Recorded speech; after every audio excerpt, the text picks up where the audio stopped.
Welcome to my channel Apex Life Tamil. வணக்கம் நண்பர்களே, welcome to my channel apex life Tamil. நான் உங்கள் பாலாஜி, உங்களோட சில நிமிடங்கள்.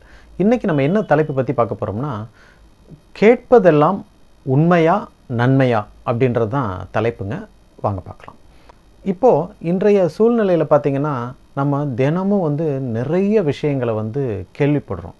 அதாவது நம்ம கூட இருக்கிறவங்க சொல்ல கேள்விப்படுறோம், வலைத்தளத்தின் மூலமாக கேள்விப்படுறோம், சமூக வலைத்தளங்கள் மூலமாக கேள்விப்படுறோம். இந்த மாதிரி செய்திகளும் தகவல்களும் விஷயங்களும் நம்மளுக்கு வந்தபடியே இருக்குது. ஒவ்வொரு நாள்லையும் பார்த்திங்கன்னா நம்ம கேள்விப்படுற விஷயங்களுக்கு ஒரு அளவே இல்லைன்னு சொல்ல முடியும். அது பல நேரங்களில் ரூமராகவும் இருக்குது, ஒரு தேவையில்லாத விஷயமாகவும் இருக்குது, சில வேண்டிய விஷயமாகவும் இருக்குது, உண்மையான விஷயங்களும் இருக்கத்தான் செய்யுது இல்லைங்களா? இப்போ நிறைய சமூக வலைத்தளங்கள்லேயும் சரி, ஒரு ஆப் மூலமாக நம்மளுக்கு ஒரு தகவல் தொடர்பு ஆப் மூலமாக ஃபார்வர்ட் பண்ணப்படுற விஷயங்களும் பார்த்திங்கன்னா நிறைய நேரங்களில் நம்மளுடைய உபயோகமான நிமிடங்களை எடுத்துக்குது அப்படின்றத நம்ம யாருமே மறுக்க முடியாது இல்லைங்களா? இப்போ நம்மளுடைய நிமிடங்களை, நம்மளுடைய உபயோகப்படுத்தக்கூடிய நிமிடங்களை இந்த மாதிரி விஷயங்கள் உபயோகப்படுத்திக்குது. அது நம்மளையும் அறியாமலே உபயோகப்படுத்திக்குது அப்படின்னு நம்ம சொல்ல முடியும். இந்த மாதிரி தகவல்கள் நம்மளை அடையிறத நம்மளால் இனிமேல் தடுக்க முடியுமான்னு கேட்டிங்கன்னா தடுக்க முடியாது. ஏன்னா அந்த தகவல்கள் வர்றதும் விஷயங்கள் வர்றதும் செய்திகள் வர்றதும் இன்றைய காலங்களில் இது ஒரு கட்டாய ஒரு அமைப்பாக மாறிடுச்சு அப்படின்னு நம்ம சொல்ல முடியும். ஏன்னா நம்ம எல்லாரோடும் பார்த்திங்கன்னா இப்போ ரொம்ப ஒரு விஞ்ஞான முன்னேற்றத்தினால அந்த மாதிரி கருவிகளோடு நம்ம ரொம்ப தொடர்பில் இருக்கிறோம். அதனால் ஒரு 20 வருஷங்களுக்கு முன்னாடி மனிதர்களுக்கு கிடைச்ச தகவல்களை விட, விஷயங்களை விட அதிவேகமாக நிறைய தகவல்கள், அதாவது அப்போ அவங்களுக்கு கிடைச்ச விஷயங்களை விட இன்றைக்கி பல மடங்கு விஷயங்களை நம்ம தெரிஞ்சுக்கிறோம். இப்போது இந்த மாதிரி விஷயங்களை தெரிஞ்சுக்கிறதுக்குனால நமக்கு என்னெல்லாம் நடக்குதுன்னு பார்த்திங்கன்னா நிறைய நேரங்கள் நம்மளுக்கு வீணாகுதுன்னு சொல்ல முடியும். இதில் நம்ம ஒரே ஒரு ஃபில்டர், அதாவது அந்த ஒரு ஃபில்டரில் ஒரு 2 கேள்விகளை நீங்கள் தயாராக வச்சுக்கலாம். ஒரு விஷயம் நீங்கள் பார்க்குறீங்க, தெரிஞ்சுக்கிறீங்கன்னா அதை நீங்கள் 2 கேள்விகளுக்கு அப்புறம் அந்த விஷயத்தை நீங்கள் உபயோகப்படுத்துங்க, இல்லைன்னா தெரிஞ்சுக்க முயற்சி பண்ணுங்கள். தெரிஞ்சுக்கிறதுக்கு முன்னாடியே அது மேலே ஒரு ஹெட்டிங் பார்க்கும்போதே உங்களுக்கு தெரியும் இந்த விஷயம் உண்மையா அப்படின்றத முதல்ல நீங்கள் பாருங்கள். 2வது விஷயம் இந்த விஷயம் ஒரு நன்மையா, உங்களுக்கோ சுற்றி உள்ளவங்களுக்கோ நன்மையா அப்படின்றத பாருங்கள். இப்போ உண்மையும் நன்மையும் இருக்குதுன்னா அந்த விஷயத்தை நீங்கள் தெரிஞ்சுக்கிறதுல ஒன்றும் தப்பே இல்லை. உண்மையான விஷயங்கள் ஒரு செய்தியாக இருக்கலாம், அந்த விஷயங்கள் நமக்கு தேவை தான். நம்மளை சுற்றி என்ன நடக்குதுன்றதை நம்ம தெரிஞ்சுக்கணும் இல்லைங்களா? உண்மையான செய்திகளை நம்ம தெரிஞ்சுக்கணும். அதில் நல்ல விஷயங்களும் இருக்கும், சில பாதிப்பான விஷயங்களும் இருக்கும். அது உண்மையான விஷயங்களை நம்ம தெரிஞ்சுக்கத்தான் வேணும். செய்திகளை தெரிஞ்சுக்கலைன்னா நம்மளுக்கு உலக அறிவே குறைஞ்சி போயிடும் அப்படின்றத நம்ம சொல்ல முடியும். அதனால் உண்மையான விஷயங்களை நம்ம தெரிஞ்சுக்கலாம். ஆனால் பொய்யான தகவல்கள் அப்படின்னு தெரிஞ்சும் அதுக்கு உள்ளே நம்ம போகாமல் இருக்கிறது நல்லது. 2வது, அந்த விஷயங்களை தெரிஞ்சுக்கிறதுல உண்மையான விஷயமா இருந்தால் கூட அதில் நல்ல விஷயங்கள் இருக்கா, அதாவது நன்மை கிடைக்குமா? யாராவது ஒருத்தருக்காவது நன்மை கிடைக்கணும் இல்லைங்களா? அதை நம்மளுக்கு சொன்னவருக்காக இருக்கலாம், அல்லது அதை நம்மளுக்கு அனுப்புனவருக்காக இருக்கலாம், அல்லது நமக்காக இருக்கலாம், அல்லது நம்மை சுற்றி உள்ளவங்களுக்காக இருக்கலாம். யாருக்காவது அந்த விஷயம் நன்மையை கொடுக்கும் அப்படின்னு சொன்னால் அந்த விஷயங்களை பற்றி நம்ம தெரிஞ்சுக்கிறதுக்கு முயற்சி பண்ணுறது நல்ல விஷயம்தான். இதுவே இந்த உண்மையும் இல்லை, அது நன்மையும் இல்லை அப்படின்னு சொன்னால் அந்த விஷயங்களை பற்றி நம்ம தெரிஞ்சுக்காமல் இருக்கிறதே நல்லது. ஏன்னா நம்மளுடைய மைண்ட் செட் எப்படி இருக்கும்னு கேட்டிங்கன்னா, நீங்கள் ஒவ்வொரு நாள்லேயும் பல விஷயங்களை நீங்கள் கேட்டு தெரிஞ்சுக்கும் போது பார்த்திங்கன்னா உங்களுடைய மன அமைப்பே எப்படி ஆகிடும்னா அது ஆட்டோமேட்டிக்காக ஃபுல்லாகிடும்.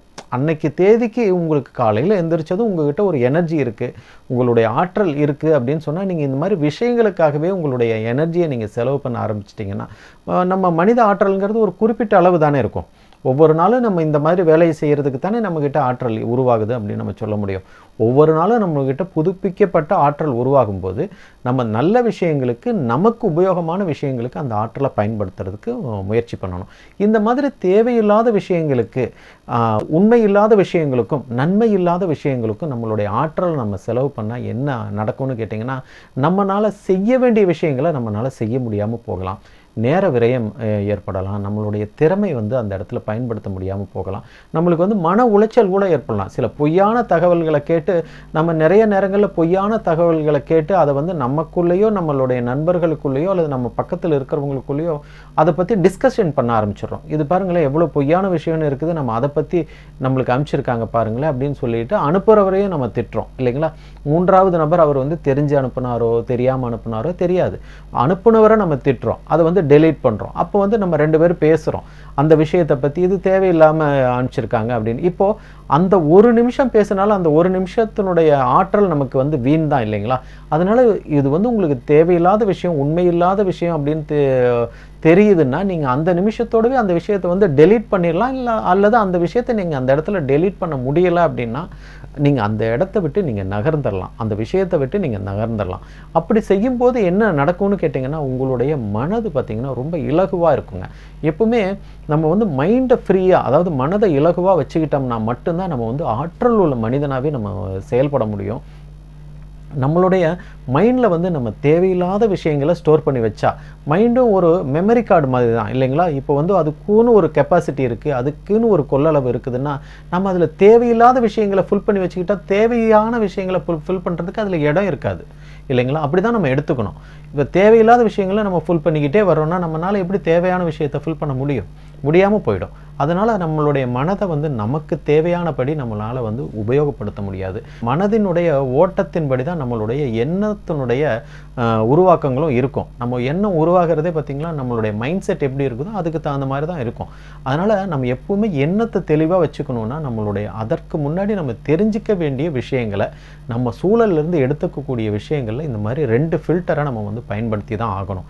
உண்மையா நன்மையா, இந்த 2 கேள்வியை மட்டும் நீங்கள் ஒவ்வொரு விஷயத்துக்கும் நீங்கள் கேட்டு பாருங்களேன். உங்களுக்கு வந்து 90% பார்த்திங்கன்னா உண்மை இல்லாத விஷயங்கள் தான் இன்றைக்கி வந்து பரவலாக வந்து ரொட்டேஷன் ஆகிக்கிட்டே இருக்குது அப்படின்னு சொல்ல முடியும். நம்மளை சுற்றி வந்துக்கிட்டு இருக்குதுங்க.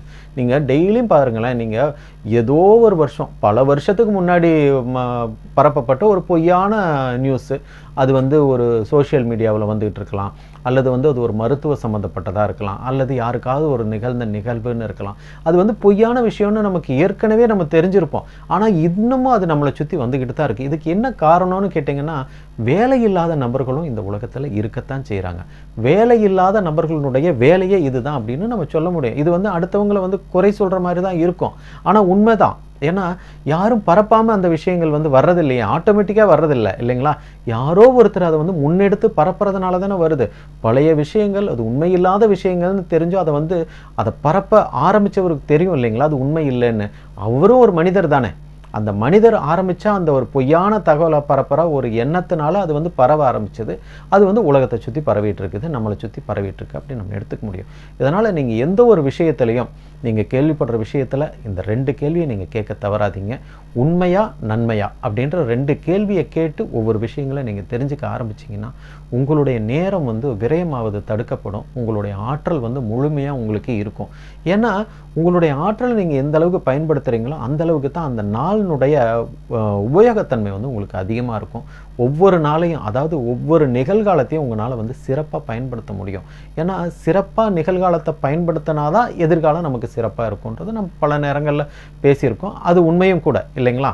இப்படி இருக்கும்போது நம்ம வந்து தெரிஞ்சுக்கக்கூடிய விஷயங்களை வந்து நம்ம வந்து ஃபில்டர் பண்ண ஆரம்பிச்சிட்டோம்னா, அதாவது உண்மையா நன்மையா அப்படின்ற இந்த 2 கேள்வியோட எந்த ஒரு விஷயத்தையும் நம்ம அணுகினோம்னா நம்மளுடைய நேரம் வந்து நம்மளுக்கு வந்து ரொம்ப பொன்னான நேரமாக மாறுறதுக்கான வாய்ப்பு இருக்குதுங்க. நம்மளுடைய நேரங்களை நம்மளால் சிறப்பாக பயன்படுத்திக்கலாம். நம்ம வாழ்க்கையில் முன்னுக்கு வர்றதுக்கான யுக்திகளை நம்ம வந்து புதுசாக உருவாக்க முடியும். அதனால் நீங்கள் எந்த இடமா இருந்தாலும் சரி, யார் சொன்னாலும் சரி, பெரிய மகானே சொன்னாலும் சரி, பெரிய உத்தமரே சொன்னாலும் சரி, யார் சொன்னாலும் அதில் சொல்கிற விஷயங்கள் வந்து உண்மைத்தன்மையோடு இருக்குதா அப்படின்னு சொல்லி பாருங்கள். அது வந்து நன்மை செய்யக்கூடிய விஷயமா, அல்லது நீங்கள் அது படிக்கிறதுனால மற்றவங்களுக்கு சொல்கிறதுனால யாருக்காவது தீமை ஏற்படுமா அப்படின்னு பாருங்கள்.